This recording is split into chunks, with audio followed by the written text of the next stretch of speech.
अजायते ससुरवा बतिया सुन के जो लभरवा के ये जान कैसे जियावा देखे जो जहरवा के जान ये जान कैसे जियावा देखे जो जहरवा के जान जायते ससुरवा बतिया सुन के जो लभरवा के जान अजायते ससुरवा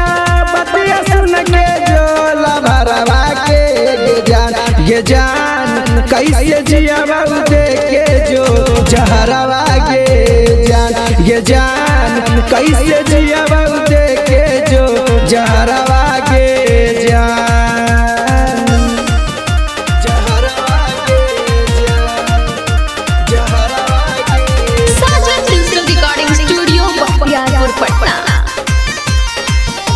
ये जान कैसे जियावा देखे जो जहरवा के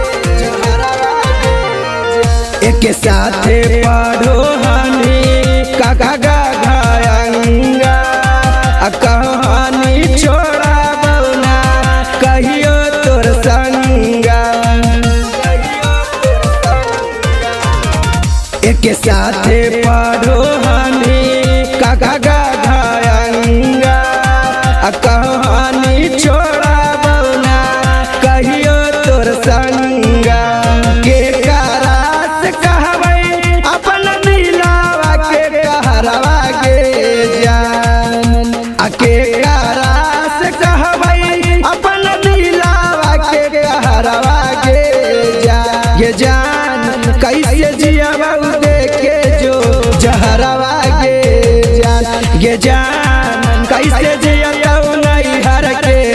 यारवा के जान जहरवा के जान जहरवा के जान जहरवा के जान जहरवा के जान ये जान ये जान कैसे जियावा देखे जो जहरवा के जान राइटर रोहित शिवराम करतौ नामा भगे गौतम बिहारी तोरा देह सारा पगे राइटर रोहित शिवराम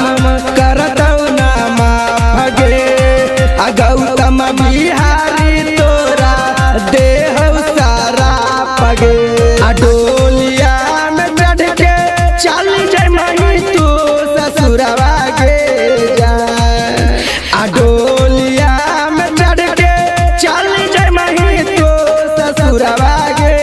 जान ये जान कैसे जियावा देखे जो जहरवा के जान ये जान कैसे जियावा देखे जो जहरवा